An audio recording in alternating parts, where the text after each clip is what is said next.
India Meteorological Department IMD ne piba nongjugi sang matung ina Bharat ki awang nongpok ki lamdam amadi nongpok thangba raija singda nongjugi sang yamna hanthaki June July tha asi aikhogi thabanda inga ingel tha haiduna nong yamna kan suba thani adubu hairiba tha ani asida IMD ne piba paudongi matung ina nongjugi sang mahausa gi oipham thokpadagi sada nifu mari dasmik taret ki changda hanthaki masida Manipur su yauri lising ani kunithoi asi haukiba sahi chama kunithoi da chukiba sangdagi khwaidagi nong watna taba kum oiri aduga August amadi September thada su nong chubagi sang watki Bharat pumbagi oina yengbada kumgi nong chubagi sang mahausadagi helabasu jila chama marfu nipalda nong chubagi sang yamna hanthaba thengnaki Jammu Kashmir Himachal Pradesh Uttarakhand Orissa Mizoram Kerala amadi Goa da nong chubagi sang normal oiki Punjab, Haryana, Madhya Pradesh, Chhattisgarh, amadi Andhra Pradesh da mahusagi sangdagi khara hena chuki. Tamil Nadu, Maharashtra, Telangana, Karnataka, Gujarat, amadi Rajasthan dana nong chufam thokpa sangdagi yamna hena chuki. Manipur, Assam, Nagaland, Arunachal Pradesh, Sikkim, Nongchup Bengal, Jharkhand, amadi Uttar Pradesh da nong chufam thokpa sangdagi yamna hanthana chuki. Aduga Bihar, amadi Meghalaya dana nong chubagi sang yamna hena nemki. Maram aduna hariba rajya sing asida sathok yamna hanthaba yabagi oithokpa lei July thada kha thangba peninsula da nong ka hena chuki mahausadagi chada humpu hena chuki mayai thangba Bharat ki saruktana nongjugi sang hanadagi chada nifu humdo hena chuki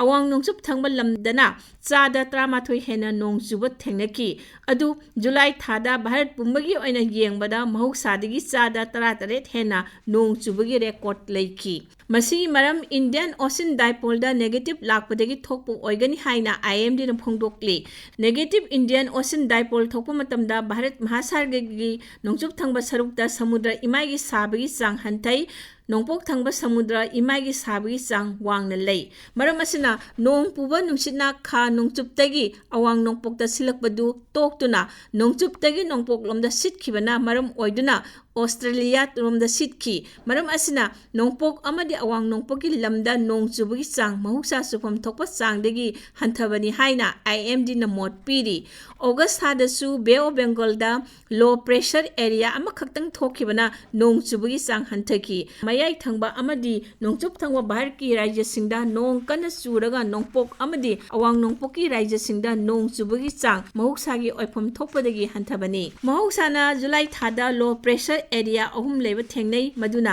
changchatta low pressure ama thokpa matamda numit 13 nirom nongchui kumsina tha asida low pressure area mari leiki aduna Gujarat Maharashtra amadi Rajasthan da nong ka hena chuki June amadagi September kunthra phawbada IMD na piba pawdam matung ina Bharat pumbagi oina nongjugi sang mahusadagi sada taruk hena chuki adubu jila chama marfu nipal da supam thokpa sangdagi sada kundagi yankai mapal phawba hanthana chuba uki tha mari asida chukiba nongjugi chang millimeter samapan kunmanga ni mahusa supam thokpa changna millimeter sanipan humpunipal dasmik taruk ni kha nungsupta laiba rajya singda nongjugi chang millimeter sanga marfura mari dasmik ahum oiki nongpok amadi awang nongpok tana sada taranipal wat na nongchuki mahusa supam thokpa chang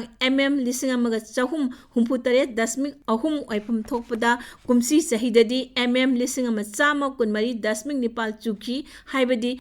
chani nipuni thoi dasmik manga hanthana chuki Bharat asi moksmi nongda tanglaga lawu singu tawbalebak amani aduna nongjugi sang hena helabasu ichau thoktuna amang ata thoi nongjugi sang watlabasu ising watuna natraga ikangi pibam mayok naduna pothok chathok hanthana thoi masina longmi da wahanbada natana sana bajinjak watpagi awaba mayok na hali Manipur amadi awang nongpokta ithai lokhongi thorang matik chana leite aduna nongjugi sang watpa matamda lokhomda lekrak chatpa phau kangba natraga ngangchil laktuna pothok chathok yamna hanthali Manipur da su nongjugi sang watpana law lingbada matam thengthaba amadi lingkraba matungda amuk ising watuna longmi sing awaba mayok nakhi asigumba tanjada law singu loisangna loktak lip irrigation amadi atai ithai lokhong ningthina sembiduna longmi singda matik chana ising phanghaningi mafam kharada ising pikibagi pawdi ꯐꯥꯎꯗꯤ ꯐꯪꯉꯤ ꯑꯗꯨꯕꯨ ꯇꯨꯔꯦꯜ ꯑꯃꯗꯤ ꯄꯥꯠꯀ ꯅꯛꯅꯕ ꯃꯐꯝꯁꯤꯡꯗ ꯏꯁꯤꯡ ꯄꯤꯅꯕ ꯊꯧꯔꯥꯡ ꯄꯥꯛ ꯆꯥꯎꯅ ꯄꯥꯏꯈꯠꯂꯕꯗꯤ ꯂꯧꯃꯤꯁꯤꯡꯅ ꯊꯦꯡꯅꯔꯤꯕ ꯑꯋꯥꯕꯁꯤ ꯐꯅ ꯌꯥꯝꯅ ꯀꯣꯛꯍꯟꯕ ꯉꯝꯒꯅꯤ ꯃꯅꯤꯄꯨꯔ ꯑꯄꯤꯛꯄ ꯔꯥꯏꯖꯅꯤ ꯑꯗꯨꯕꯨ ꯃꯥꯏꯀ꯭ꯔꯣ ꯏꯔꯤꯒꯦꯁꯟ ꯁꯤꯁꯇꯦꯝ ꯁꯦꯝꯒꯠꯇꯨꯅ ꯏꯝꯐꯥꯜ ꯇꯨꯔꯦꯜ ꯊꯧꯕꯥꯜ ꯇꯨꯔꯦल इरिल तुरेल अमदी